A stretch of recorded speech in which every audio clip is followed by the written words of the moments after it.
10:03. Ah! 10:02. And now, to our honored guest Rick and his lifelong friends, I say, gentlemen, start your boners. Before The Hangover sent wolves into Vegas and flipped cars off rooftops, the original debaucherous cinematic Bachelor Bash happened in 1984, when Tom Hanks partied with a donkey, a crossbow, and a drug-fueled sex worker in a suite full of chaos. And right at the center of this wild, R-rated fever dream, a single, unforgettable moment that launched 1,000 teenage fantasies. Monique Gabrielle's infamous scene in Bachelor Party. Let's wind back the clock to the neon-soaked, shoulder-padded 1980s, a time when Hollywood comedy was raunchy, loud, and proud of it. Before he was America's dad, Tom Hanks was the guy your dad warned you about. In Bachelor Party, Hanks plays Rick Gasco, a party-loving school bus driver whose engagement to his dream girl Debbie, played by Tawny Katane, sends shockwaves through his crew of reprobate friends. Their solution? Throw him a bachelor party so outrageous it would make Caligula blush. This wasn't just another sex comedy, it was a deliberate satire of every bachelor party cliche that came before it, and a blueprint for everyone that followed.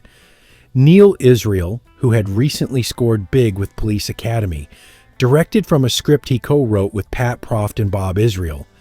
The trio's comedic pedigree was strong, with roots in sketch comedy and slapstick farce, and their goal was simple: push boundaries, get laughs, and make a name for themselves in the unruly world of 80s comedies.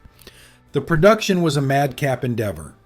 Shot on a tight budget of around $6 million, it made clever use of limited sets, with much of the film taking place in a single hotel suite, albeit one seemingly designed by Salvador Dali on acid. The suite becomes a staging ground for escalating chaos: wild guests, wrecked furniture, wandering prostitutes, and an unforgettable cameo by a donkey that ends up snorting lines of cocaine. That donkey, played by a real animal, sparking rumors and urban legends about whether it really overdosed. It didn't, but the film leaned into the outrageousness so heavily that audiences weren't entirely sure. Plot-wise, Rick's engagement becomes the catalyst for chaos. His friends, including Adrian Zemed as Jay, the smooth-talking instigator, and Michael Dudikoff as a wide-eyed participant, decide to throw him one last epic hurrah before he's tied down. That party turns into a multi-ring circus, while Debbie's disapproving father, George Grizzard, and her cartoonishly evil ex-boyfriend Cole, Robert Prescott, try to sabotage the marriage. Cole's tactics include bribery, kidnapping, and ultimately armed pursuit with a crossbow. Yes, a crossbow. Rick's charm is undeniable. As the slacker hero, he's not ambitious, mature, or particularly responsible. But thanks to Hanks's innate likability and comic timing, he remains sympathetic. This was Hanks in peak Bill Murray mode, wry, self-aware, always a little smarter than the room. It's easy to see why audiences rooted for him, even as he dodged a trans stripper, battled horny bellboys, and tried to survive his own wedding eve. Tawny Katane, who played Debbie, was also a rising star, fresh off her turn as the ultimate rock video vixen in Whitesnake's music videos. In many ways, she represented the 80s ideal: glamorous, sexy, and slightly untouchable. Her chemistry with Hanks was playful, and her performance gave the film just enough heart to balance out the madness. And then there's Monique Gabrielle. Her role as Tracy, a bombshell who struts into the party and drops jaws, literally became a defining image of 80s cinematic nudity. The lighting, the slow motion, the synth music, it was all crafted to burn her into the collective teenage psyche. Gabrielle wasn't just eye candy. She embodied the decade's over-the-top celebration of sex and spectacle. That moment became her claim to fame. launching her into cult stardom and magazine spreads and keeping her in the public eye long after her character left the hotel suite. Before we continue, a quick shout out to Perfect Fifth. They've got some incredible old school music inspired graphic tees like this VU meter design capturing that perfect analog vibe, or this melting vinyl sunset, a minimalist ode to the golden era of vinyl. And this Star Strings and Stripes, a rock and roll twist that's perfect for the Patriots.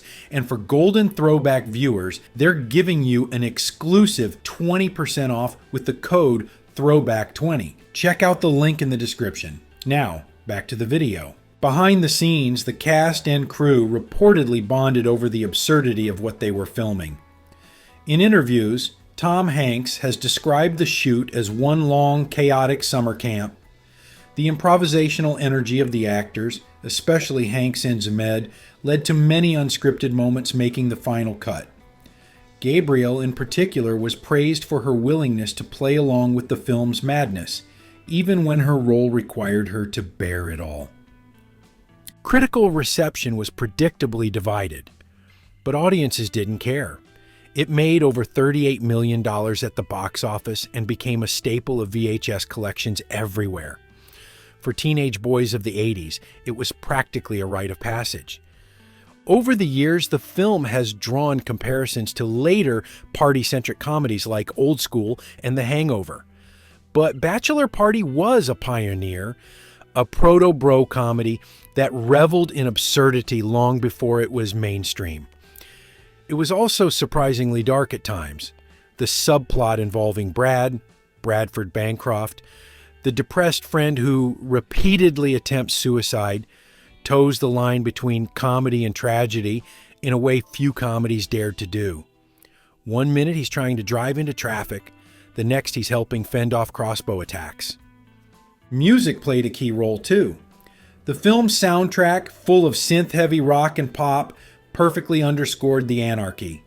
Songs like Little Demon by Adrian Zemed and Dance All Night by Paul McCartney's brother Mike McGear helped turn the movie into a time capsule of mid-80s debauchery. As for the donkey, it became a legend. So many rumors surrounded that scene that it achieved urban myth status.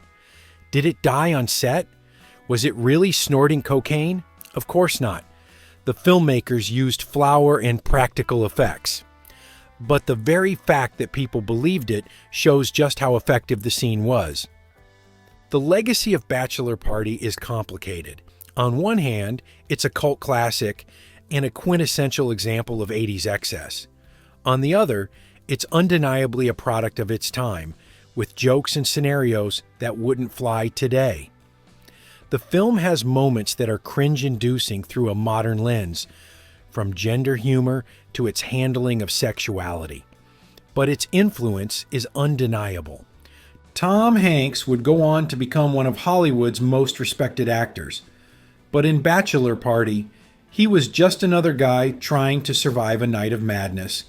Tawny Kitane's career would be marked by personal struggles and tabloid drama, while Monique Gabrielle carved out a niche as a beloved B-movie star and pin-up icon. But for one glorious, chaotic, unforgettable movie, they all collided in a celebration of bad decisions, big laughs, and boobs. Lots of boobs. Now it's time to hear from you. What's your favorite moment of Bachelor Party? The donkey, the hotel brawl, or that unforgettable scene with Monique Gabrielle? Let us know in the comments below.